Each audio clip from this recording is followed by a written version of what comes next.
Olá, pessoal. Eu sou Verusca Leiking, repórter do Valor Invest, e eu estou aqui para mais um capítulo da nossa série Com a Palavra, em que nós trazemos executivos de empresas listadas na Bolsa, grandes companhias listadas na Bolsa, para conversar com você, comigo e com você aí também do outro lado, sobre como funciona o negócio da empresa, como é que eles ganham dinheiro, quais são os riscos, para te ajudar a tomar boas decisões de investimento. E hoje quem está aqui comigo é o Paulo Souza, que é diretor de Relações com Investidores da Direcional Engenharia. Tudo bom, Paulo? Tudo bem, Verusca? É um prazer falar com vocês, é um prazer participar do programa e ter a oportunidade de contar um pouquinho da nossa história. Muito obrigado pelo convite. Nós é que te agradecemos.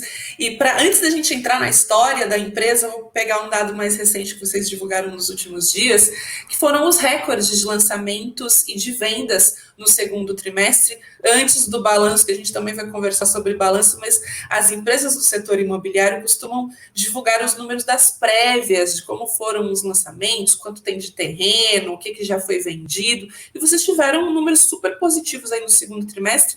Eu queria que você falasse um pouco sobre esses números e também quais são as perspectivas aí para a segunda metade do ano. Perfeito, Verusca. Assim como você disse, nós divulgamos a nossa prévia operacional agora na semana passada e viemos com números fortes. Quando eu comparo, por exemplo, em termos de lançamento, o primeiro semestre de 21 em relação ao que foi o primeiro semestre de 2020, nós crescemos aproximadamente 180%. Em termos de venda, crescemos aproximadamente 60%. E quando eu pego uma parte do nosso negócio, que é o segmento de média e baixa renda, a Riva, é uma subsidiária nossa que opera no segmento de média e baixa renda, ela nesse período também cresceu 150% aproximadamente. A gente até brinca internamente, é quase que crescimento de tech no segmento de incorporação imobiliária. Olhando para frente, a gente espera que a demanda continue resiliente, os principais drivers do setor, que é juros, e emprego, a gente vê um cenário bem favorável nos próximos trimestres e a gente acha que a demanda continua forte. Bom, você falou até da subsidiária mais voltada para baixa e média renda. A Direcional atua no programa também Casa Verde Amarela, que é o novo nome, né, do programa Minha Casa Minha Vida, que é um programa que depende também de recursos do governo federal. Ano que vem tem eleição, a gente sabe que questões políticas podem alterar os rumos, os planos desse tipo de programa. Eu queria entender como vocês estão se planejando, como está esse cenário para as casas populares. Perfeito. A gente trabalha com o cenário de que o programa Casa Verde Amarela é um programa necessário para o país. Ele é um programa que é financiado pelo FGTS. O FGTS tem uma solidez relevante no balanço dele. Então, e é um programa também que já passou por vários governos e não quase toda a evolução foi uma evolução positiva para melhor. Então, a gente acredita que ele é um programa resiliente, muito baseado no cenário macro de necessidade de manutenção de um programa como esse. Quando a gente olha a dinâmica de déficit habitacional no Brasil, temos um déficit relevante, mesmo com o programa Casa Verde Amarela, esse déficit tem se mantido. Também temos uma geração relevante de famílias. Hoje o Brasil gera aproximadamente 1.300.000 famílias por ano. E a produção, por exemplo, do programa Minha Casa Minha Vida gira em torno de 400 mil unidades por ano. Ou seja, é um programa super importante e a nossa crença é que ele continue. E como que a Direcional ganha dinheiro? De onde vem a receita? É mais média renda, mais baixa renda? Como que é dividido? Nós atuamos no segmento de incorporação imobiliária e, como você disse, operamos com foco no baixa renda com a Direcional e no média, baixa renda, a gente opera com a nossa subsidiária Riva. E o nosso negócio vai desde a busca pelo terreno, a gente compra o terreno, desenvolve o produto, faz o lançamento, a venda e a construção nos dois segmentos, e a gente ganha dinheiro basicamente disso, né, entre encontrar um bom terreno, desenvolver um bom produto e entregar um bom produto para o nosso cliente. E qual que é a estratégia da empresa para enfrentar a concorrência no setor imobiliário? Basicamente, acho que talvez um dos nossos principais diferenciais é a diversificação geográfica.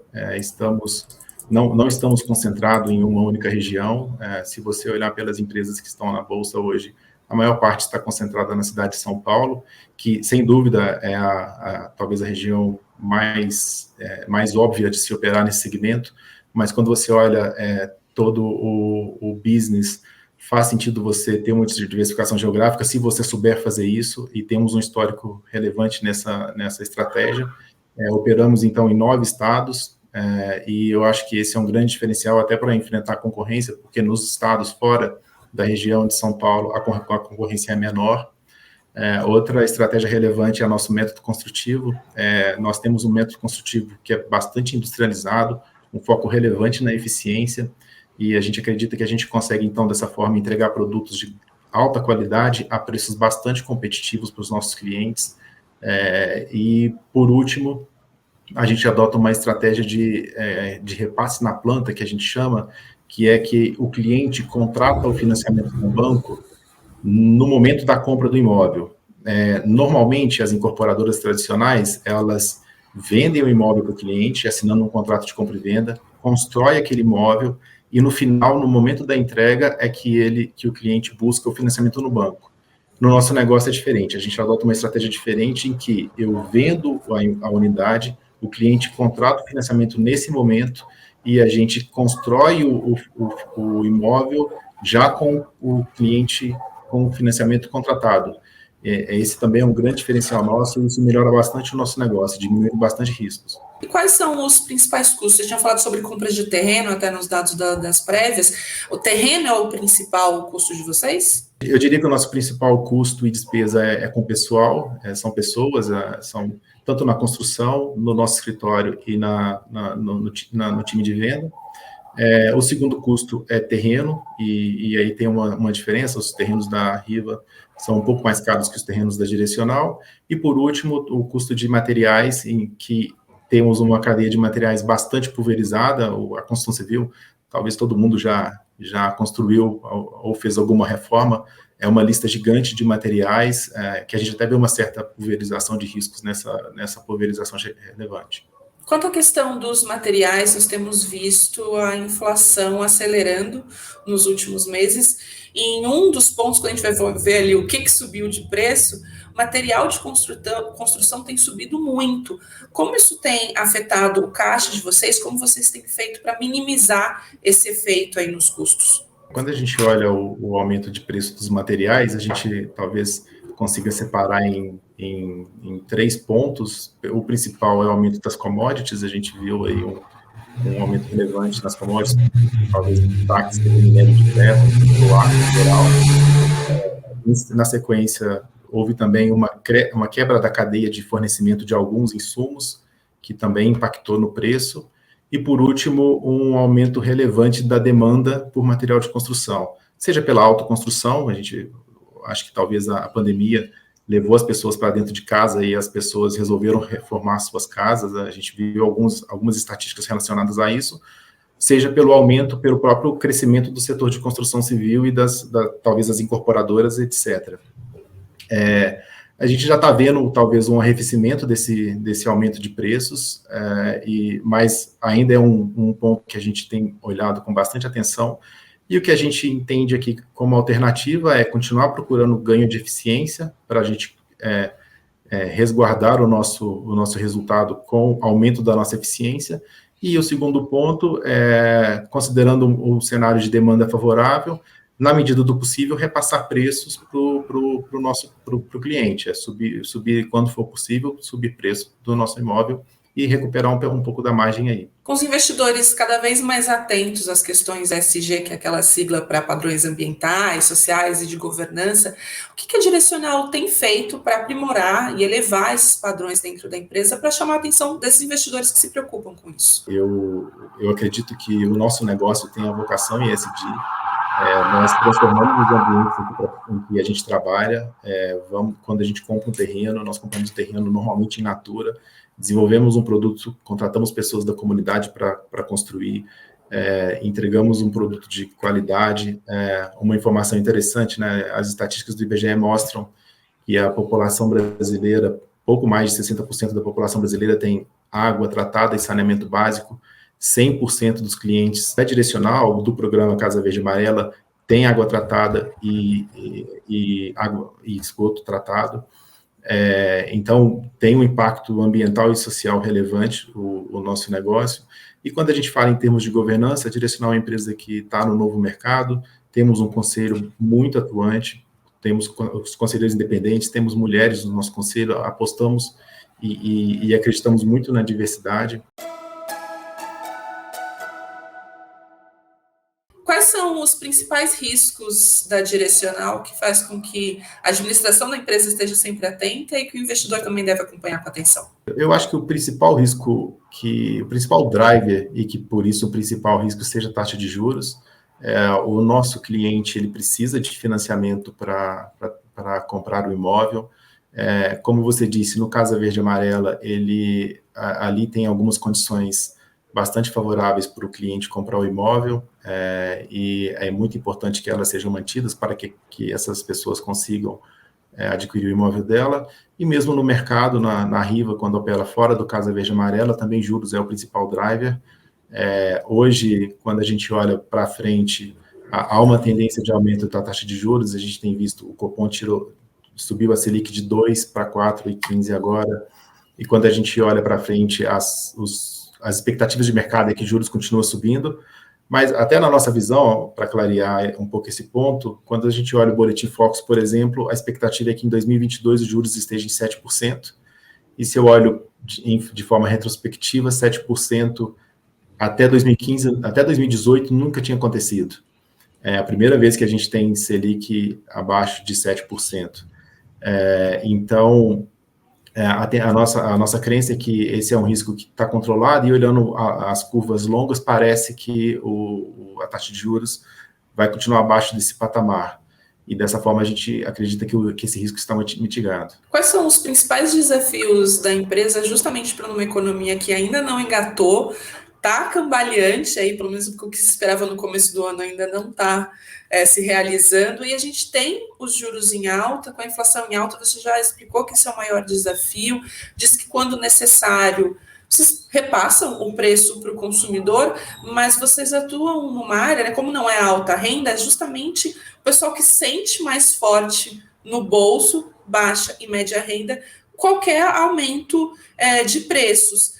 Como que vocês fazem para crescer, manter os bons números da empresa nesse ambiente que começa a ficar um pouco menos favorável do que se tinha antes, ainda que a gente não tenha voltado para os 2 dígitos de Selic?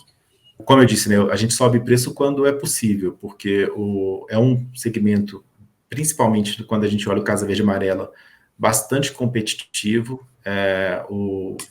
Temos vários concorrentes em todas as regiões que a gente opera, então a gente até comenta, a gente não dá preço, o preço é mercado.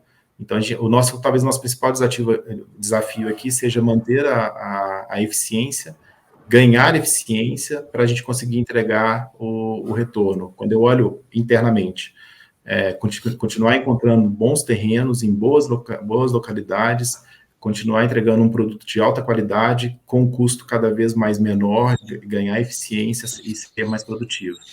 Acho que esse é o grande ponto.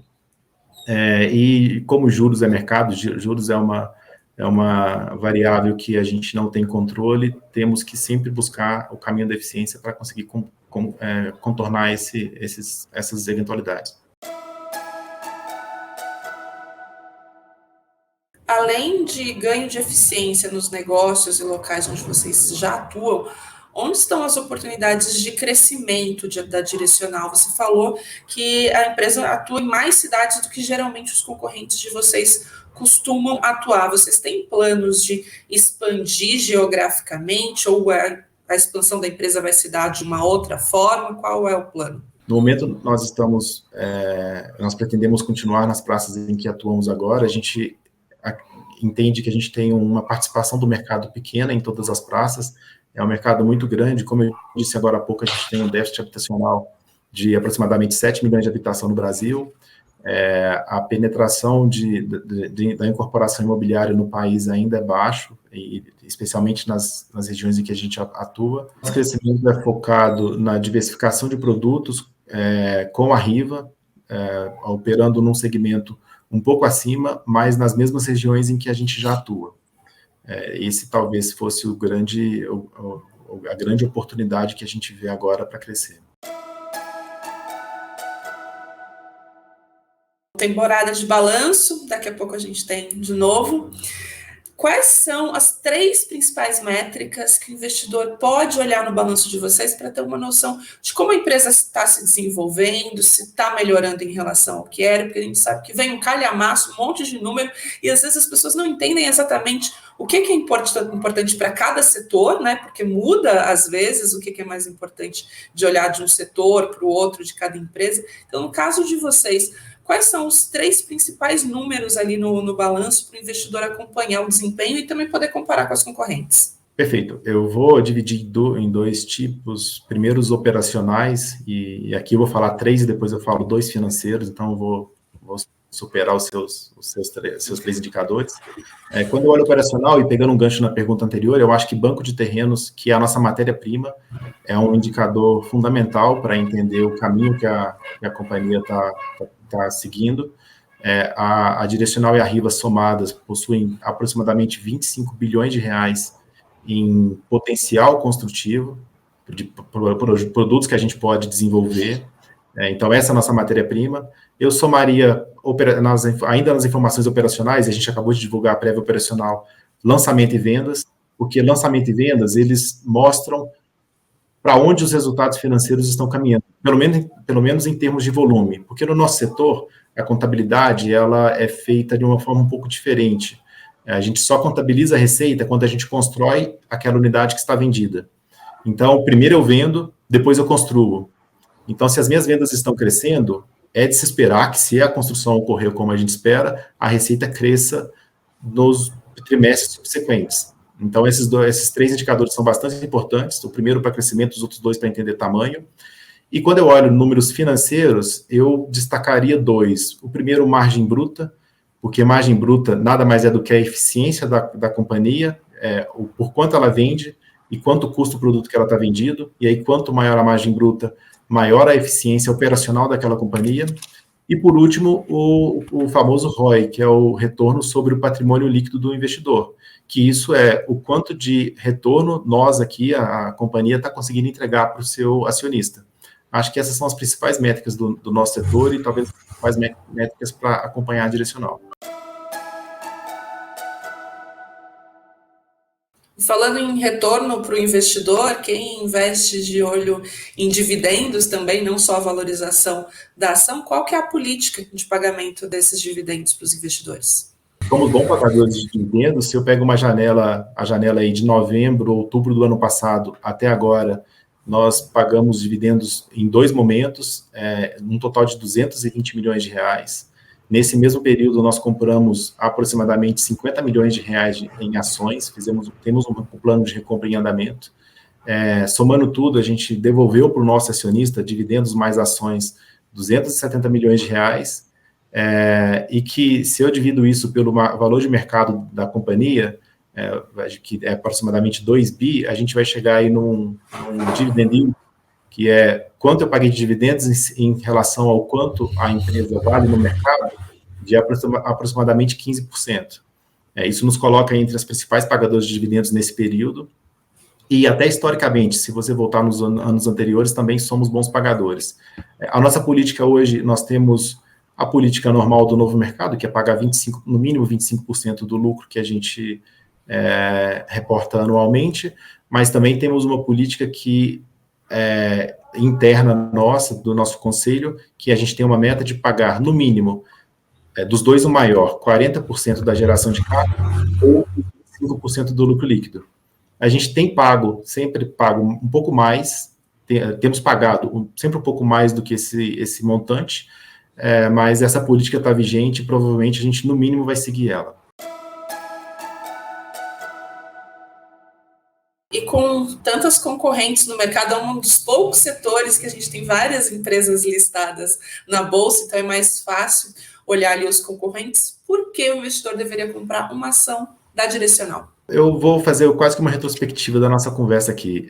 Eu acho que lógico que a nossa vontade aqui é que o investidor escolha isso, e a gente está aqui para dar informações para que ele faça uma boa escolha.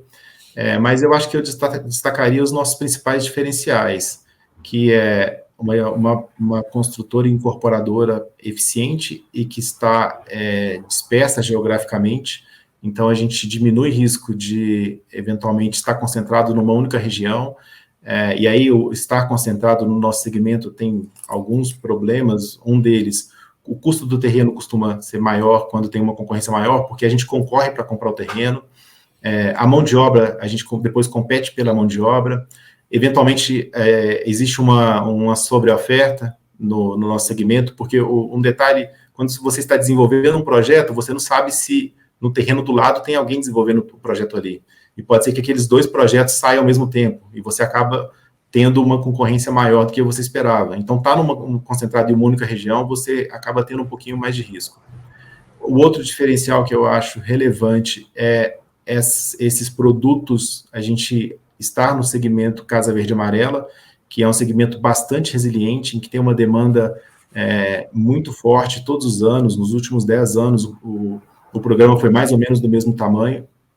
E aí, à medida que a gente vai ganhando eficiência e sendo mais eficiente, nós e as outras companhias que atuamos no segmento, a gente consegue ganhar um pedaço maior desse programa.